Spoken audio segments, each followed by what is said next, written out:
সুপ্রিয় শিক্ষার্থীবৃন্দ, চতুর্থ শ্রেণীর গণিত ক্লাসে সবাইকে স্বাগতম। আজকে আমরা গণিত বইয়ের 11 অধ্যায়টি অনুশীলন করব। 11 অধ্যায়ে আমাদের জন্য রয়েছে সময়। এই অধ্যায়ে সময়ের বিভিন্ন হিসাব নিকাশ আমরা করব। বছর, মাস, সপ্তাহ, দিন, ঘন্টা, মিনিট, সেকেন্ড এই বিভিন্ন বিষয়গুলো সম্পর্কে জানব। তবে এই অধ্যায়ের অঙ্কগুলো করার জন্য আমাদের এই মাস, বছর, সপ্তাহ, দিনের হিসাবটি ভালোভাবে বুঝতে হবে। তো 1 নম্বর পেজে অর্থাৎ 134 পৃষ্ঠায় তোমাদের এখানে একটি চার্ট দেওয়া আছে। এক বছরে 12 মাস, আবার এক মাসে 4 সপ্তাহ, এক সপ্তাহে 7 দিন, আবার একদিনে 24 ঘন্টা, 1 ঘন্টা সমান 60 মিনিট, আবার 1 মিনিটে 60 সেকেন্ড। তো এই প্রত্যেকটি এককের হিসাব আমাদের জানতে হবে।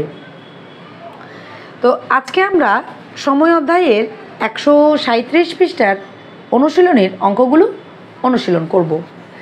এখানে 1 নম্বরে বলা হচ্ছে সেকেন্ডে প্রকাশ করো, অর্থাৎ আমাদের সেকেন্ডে রূপান্তর করতে হবে।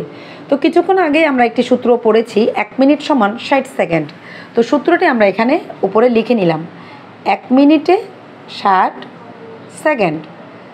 তাহলে এই যে 1 মিনিটে 60 সেকেন্ড, আমাদের 1 নম্বর প্রশ্নটি হলো 2 মিনিটে কত সেকেন্ড হবে। 1 মিনিটে যদি 60 সেকেন্ড হয়, 2 মিনিট অবশ্যই বেশি হবে। তো বেশি হলে আমরা জানি গুণ, তার মানে 60-এর সাথে 2 গুণ করে 60 দুগুণে 120 সেকেন্ড।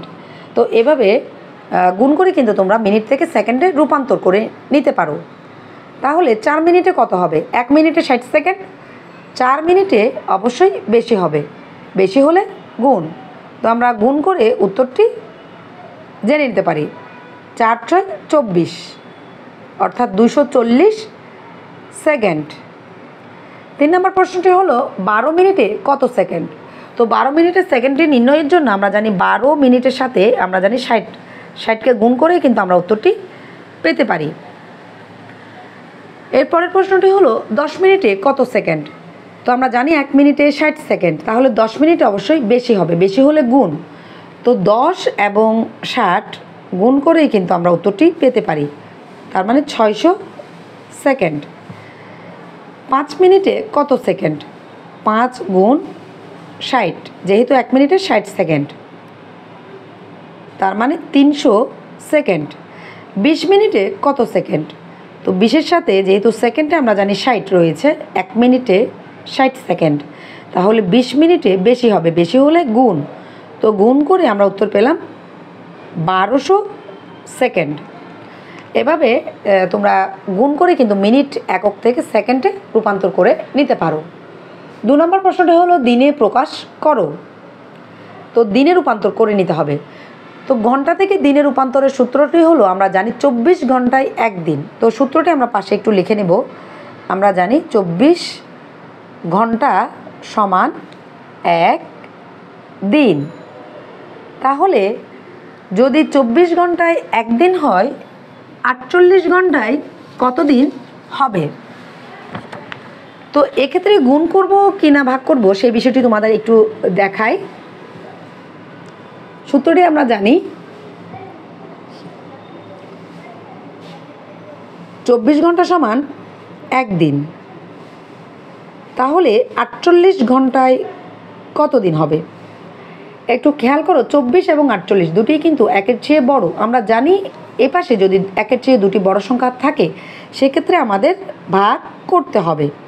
তো ভাগ করে আমরা উত্তরটি পেতে পারি 24 দুগুণে 48, তার মানে আমরা বলতে পারি 2 দিন। এরপরের প্রশ্নটা হলো 72 ঘন্টায় কত দিন। ঠিক একইভাবে এই সূত্রটি লিখে 24 ঘন্টায় যদি 1 দিন হয়, 72 ঘন্টায় কত দিন হবে? 24 এবং 72 দুটিই কিন্তু বড় সংখ্যা, অর্থাৎ একের চেয়ে বড়। তো এক্ষেত্রে আমরা জানি আমাদের ভাগ করতে হবে। তো 72কে যদি আমরা 24 দিয়ে ভাগ করি, 3 24-এ 72, তার মানে 3 দিন। তো 3 দিন আমরা এখানে লিখে নিলাম।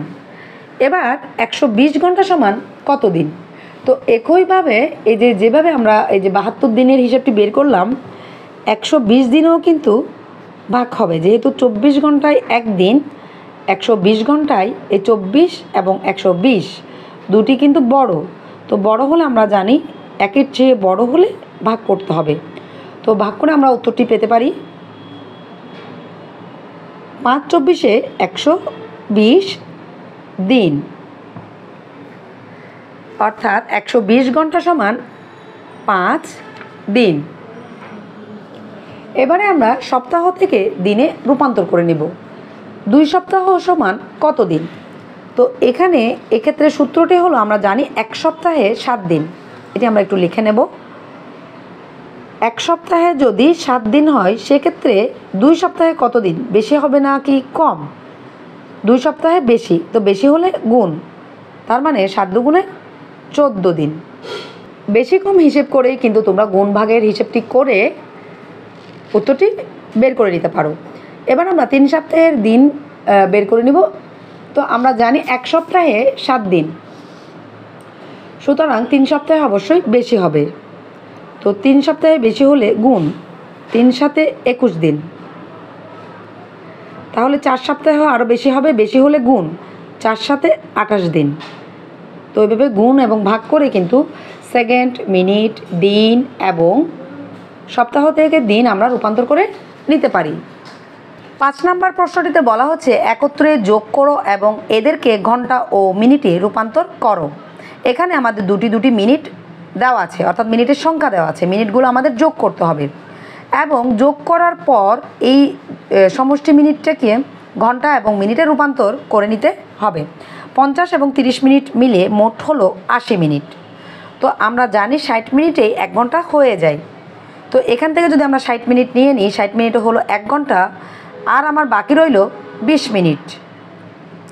2 নম্বর প্রশ্নটিতে 35 মিনিট এবং 35 মিনিট যোগ করে মোট হবে 70 মিনিট। এই 70 মিনিট থেকে যদি আমি 60 মিনিট নিয়ে 1 ঘন্টা করি, আমার আর বাকি মিনিট থাকবে 10 মিনিট। তো এর অর্থ হলো 60 মিনিটে 1 ঘন্টা আর অবশিষ্ট রইল 10 মিনিট। 60 এবং 80 মিনিট যোগ করে 140 মিনিট। 60 মিনিট এবং 80 মিনিট মোট মিলে 140 মিনিট। এবারে এই 140 মিনিট থেকে যদি আমরা 60 মিনিট নিয়ে নিই, অর্থাৎ 1 ঘন্টায় রূপান্তর করে নিই, আমার আর বাকি থাকবে 80 মিনিট।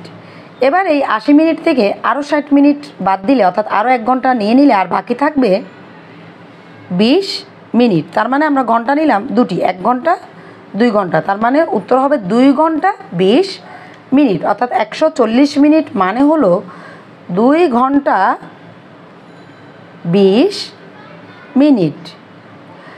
এরপরের মিনিটটা হলো 90 মিনিট এবং 45 মিনিট।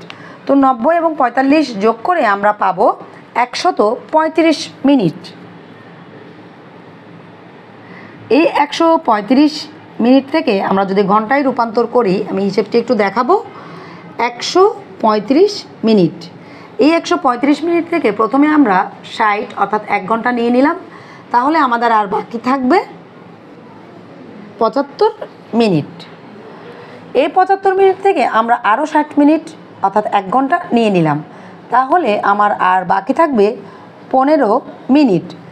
অর্থাৎ এখানে আমরা পেলাম 1 ঘন্টা, এদিকে পেলাম 1 ঘন্টা, অর্থাৎ 2 ঘন্টা 15 মিনিট। তো উত্তরটি আমরা লিখে নিব, 135 মিনিটের মানে হলো 2 ঘন্টা 15 মিনিট। এর পরের প্রশ্নটি হলো 120 মিনিট এবং 60 মিনিট, তার মানে মোট হলো 180 মিনিট। এই 180 মিনিটকে যদি আমরা ঘন্টায় রূপান্তর করি, প্রথমে আমরা 180 থেকে 60 মিনিট 1 ঘন্টা রূপান্তর করে নিলাম, আমার আর বাকি থাকবে 120 মিনিট। আবারও আমরা আরও 60 মিনিট অর্থাৎ আরও 1 ঘন্টা নিয়ে নিলাম, তার মানে আমার আর বাকি থাকবে 60 মিনিট। আবারও এই 60 মিনিটকে নিয়েও আমি আরও 1 ঘন্টায় রূপান্তর করতে পারি, তার মানে আমরা 3টি ঘন্টা পেলাম। 60 মিনিট 60 মিনিট 60 মিনিট করে আমরা 3 ঘন্টা পেলাম 180 মিনিটের মধ্যে।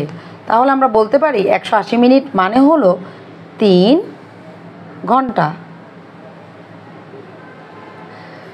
তো এভাবে তোমরা মিনিটগুলো যোগ করে মোট মিনিট থেকে ঘন্টা এবং মিনিটে রূপান্তর করে নিতে পারো। এবার আমরা 4 নম্বর প্রশ্নটি সমাধান করব। সালমার বয়স 10 বছর 9 মাস এবং মিতার বয়স 12 বছর 0 মাস। সালমা এবং মিতার বয়সের পার্থক্য কত? খেয়াল করো, পার্থক্যের মানে কিন্তু বিয়োগ।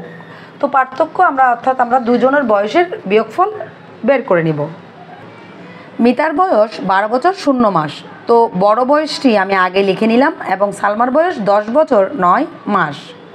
এবার আমরা তাদের দুজনের বয়সের পার্থক্য নির্ণয় করব। পার্থক্য মানে আমরা জানি বিয়োগফল, তো বিয়োগ করে আমরা পার্থক্য পেতে পারি।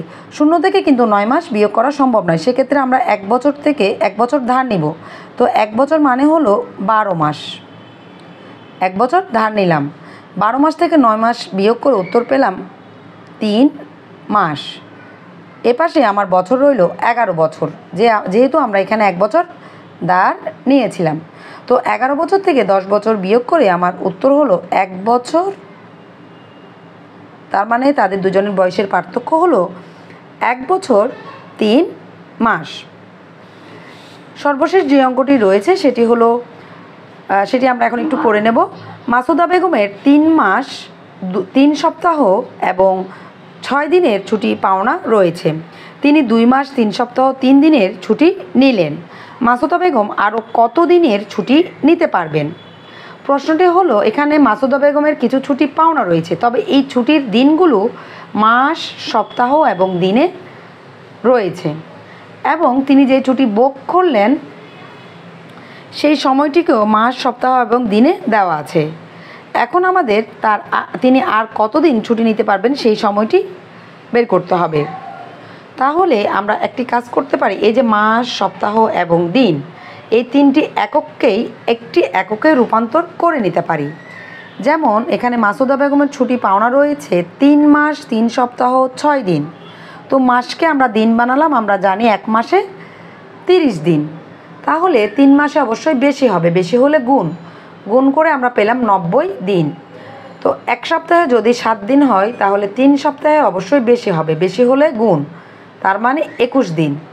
3 সপ্তাহ মানে হলো 21 দিন। আরও রয়েছে 6 দিন, সকল দিনগুলো যোগ করে আমি দিন পেলাম 117 দিন।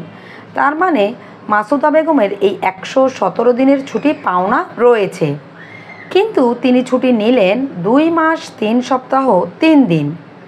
2 মাস মানে হলো 60 দিন, যেহেতু 1 মাসে 30 দিন, তার মানে 2 মাসে বেশি হবে, বেশি হলে গুণ, তো গুণ করে আমরা উত্তর পেলাম 60 দিন। 1 সপ্তাহে 7 দিন, তাহলে 3 সপ্তাহে বেশি হবে, বেশি হলে গুণ, তো গুণ করে আমরা উত্তর পেলাম 21 দিন, এবং আরও রইল 3 দিন। তো সকল দিনগুলো যদি আমরা যোগ করে নিই আমাদের উত্তর হলো 84 দিন। তার মানে তিনি ছুটি নিলেন 84 দিন। তিনি ছুটি পাবেন 117 দিন এবং ছুটি নিলেন 84 দিন। তার মানে তার আরও কিছু ছুটি বাকি রয়েছে, বা তিনি আরও ছুটি নিতে পারবেন। তো বিয়োগ করে দেখলাম তিনি আরও ছুটি নিতে পারবেন 33 দিন। তো 33 দিনের মানে হলো, আমরা জানি 30 দিনে 1 মাস, অর্থাৎ 1 মাস হয়ে আরও 3 দিন।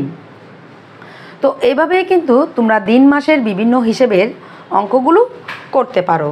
তো এই অধ্যায়ে আরও একটি গুরুত্বপূর্ণ অঙ্ক হলো 135 পৃষ্ঠায় তোমাদের জন্য এখানে আরও কিছু অঙ্ক দেওয়া আছে, এগুলো আমি একটু বলি। 3 দিনকে ঘন্টায় প্রকাশ, তাহলে যেহেতু আমরা জানি 1 দিনে 24 ঘন্টা, তাহলে অবশ্যই 3 দিনে বেশি হবে। সবসময় তোমরা বেশি এবং কম হিসেব করে কিন্তু যে কোনো হিসেবের অঙ্কগুলো করতে পারো। 1 দিনে 24 ঘন্টা, তাহলে 3 দিন সমান অবশ্যই বেশি হবে। তো বেশি হলে আমরা জানি গুণ, তো গুণ করে আমরা উত্তর পেলাম 72 ঘন্টা। 2 নম্বর প্রশ্নটি হলো 1 সপ্তাহ, এই সপ্তাহকে আমাদের ঘন্টায় রূপান্তর করতে হবে। তো আমরা জানি 1 সপ্তাহতে কিন্তু 7 দিন, এই দিনকে এখন ঘন্টায় রূপান্তর করতে হবে। তো 1 দিনে যদি 24 ঘন্টা হয়, 7 দিনে অবশ্যই বেশি হবে, তো বেশি হলে গুণ করে আমরা পেলাম 168 ঘন্টা। তার মানে এই 1 সপ্তাহ সমান 168 ঘন্টা। 3 নম্বর প্রশ্নটি হলো 9 সপ্তাহ এবং 6 দিন, এই 9 সপ্তাহ এবং 6 দিনকে আমাদের ঘন্টায় রূপান্তর করতে হবে। প্রথমেই আমরা সপ্তাহকে দিনে রূপান্তর করে নিব। আমরা জানি 1 সপ্তাহে 7 দিন, তাহলে এই 9 সপ্তাহে অবশ্যই বেশি হবে, বেশি হলে গুণ, তো গুণ করে উত্তর পেলাম 63 দিন। আমার এখন এপাশে রয়েছে 63 দিন এবং আরও রয়েছে 6 দিন, তো মোট হলো 69 দিন। এবার এই 69 দিনকে আমরা ঘন্টায় রূপান্তর করে নিব। আমরা জানি একদিনে 24 ঘন্টা, তাহলে 69 দিনে অবশ্যই বেশি ঘন্টা হবে। তো বেশি হলে গুণ করে আমরা উত্তর পেলাম 1656 ঘন্টা। তার মানে 9 সপ্তাহ 6 দিন মানে হলো 1656 ঘন্টা। এভাবে তোমরা বিভিন্ন এককের সূত্রগুলোকে ব্যবহার করে কিন্তু সপ্তাহ, দিন, ঘন্টা, মিনিট, সেকেন্ডে বিভিন্ন এককে রূপান্তর করে নিতে পারো। ভিডিওটি দেখার জন্য সবাইকে ধন্যবাদ।